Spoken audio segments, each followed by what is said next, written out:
Hey, what's going on, guys? Joshua the Ace Gamer here, and welcome back for another Black Ops commentary. Today I got a search gameplay on the map of Hanoi. I'm using a lightweight sleight-of-hand hacker from Moss with a red dot combination. 3, 4, 8 kill streaks. I don't get the 8, but it doesn't really matter. 12 and 2 is a pretty good search game. Otherwise, I'm using frags as usual, and my stun grenades with my claymores, or my claymore, I guess I should say. And what I wanted to talk about in this commentary was 5 things that you can do to improve your Call of Duty game. And the reasoning behind why I got this idea for a commentary was that a couple days ago, a guy messaged me on YouTube, and he said, "Dude, I'm playing Black Ops. I'm horrible at the game. I got a .87 kill death ratio. I've got 5% accuracy for my aim. I'm just horrible. This is my first Call of Duty. What tips can you give me to step up my game?" And I'm making this commentary just to kind of say generically these are 5 things that I would suggest that you do to improve your Call of Duty game. And the first one is lower your sensitivity. Lower your sensitivity. So many people have said, no, keep it high. You're going to want to be able to do that 360 ladder spin stall pistol switch with the UAV sentry gun temper shot thing, don't you? No, you really don't want to do that. I would say lower it down if you're playing on anything above 7. Lower it down to 3 or 4. The reasoning behind this is that lowering your sensitivity is going to improve your fine-tuning of your aim at longer ranges, because you're not going to be moving around your character as much. So it'll help you fine-tune your aim at longer ranges and longer distances, and it'll get you nearly flawless accuracy in close quarters combat. The only downside to using a lower sensitivity is that if you hear somebody behind you and they're shooting at you, you're not going to be able to turn around and shoot at them as well if you were using like a 7 sensitivity. But the 3 sensitivity that I would recommend, to the 3 or 4, you really don't run into too many situations where you can't easily turn around and shoot at a guy. So personally, for me, I use 3 and 4 depending on what mood I feel like, and I never really have a problem turning around and shooting a guy who's already shooting at my back and picking up the kill. So lower your sensitivity is the first thing. Second thing, don't be afraid to venture out and use good weapons. Don't be afraid to venture out and use that, hey, I can use that AK-74U, or hey, I can use that AK-47, or maybe even that FAMAS or that AUG or whatever. Don't be afraid to use guns that people, say, oh, that's overpowered, that's for kids who suck at the game. I'm going to stick with my PM63 and my MPL because I'm a pro. Now, if you really, really want to get better quickly, the quickest thing that you can do is just to use, don't be afraid to venture out and use better guns. Use whatever you're most comfortable with. Like if you do horrible using a AK-47, but you're pretty good using an Enfield, well then use the Enfield.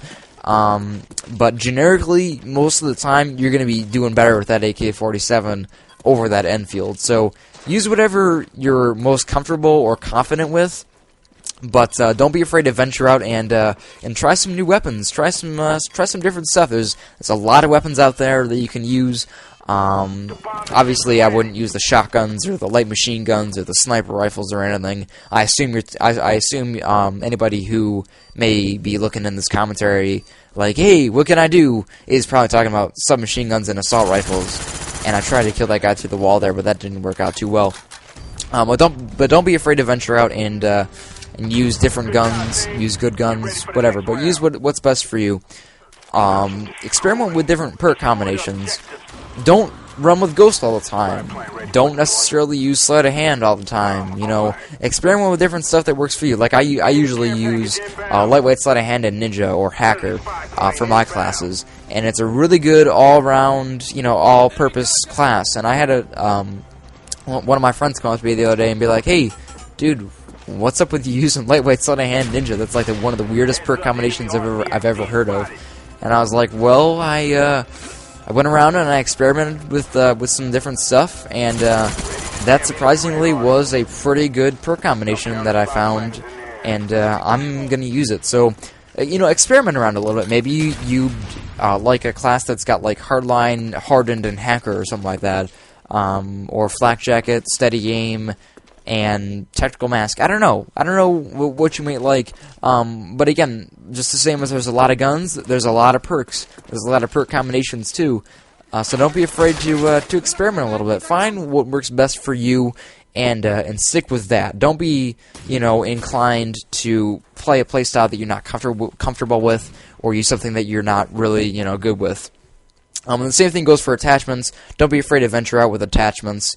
Fourth thing, watch footage of other players like Major League Gaming pros or other people on YouTube to kind of get your rush routes and your strategies. Like every rush route that I have on this game on certain maps comes from either a fellow YouTuber or a Major League Gaming player.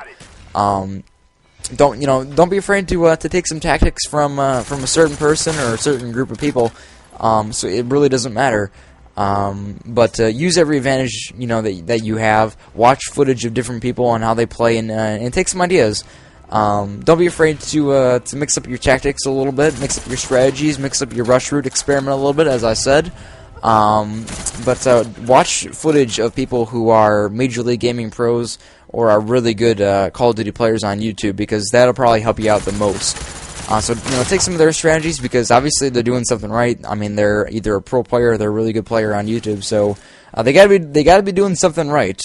And the fifth thing that you can do is to play the game smart. Don't be getting into the whole mentality that a lot of kids get into nowadays, where they think, oh my god, I gotta go around, and I gotta rush with my rapid-fire SMG the whole game, and I gotta, go balls to the wall the entire time, and I can't sit back at all for a couple of seconds, and, take a bit of a breather. I gotta be going the whole time, whole action, yeah, like a Rambo Russian machine thing.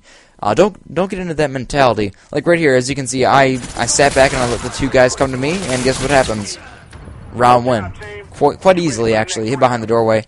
Recognize when you should go out and rush. Like, whenever I get a Blackbird, usually you'll see me go out and play a little bit more aggressively because we have a Blackbird in the air. I don't necessarily play defensively when I have my, Blackbird in the air, or that's just one example. Know and recognize when you should rush, and know and recognize when you should kind of play it safe and play back a little bit. Like right here, I instead of sitting up there watching over A, I recognize that they're pinned back in these two locations. So I'm gonna rush. I'm gonna get up and I'm gonna try and get as many kills as I can. And guess what happens? Jump out, take that guy out, and then I see this guy up here, kill him too. That's a 12-2 search and destroy game. Hope you guys enjoyed the commentary. Hope you guys enjoyed the gameplay. Don't forget to like the video, and I'll see you guys later. Peace out, broskies.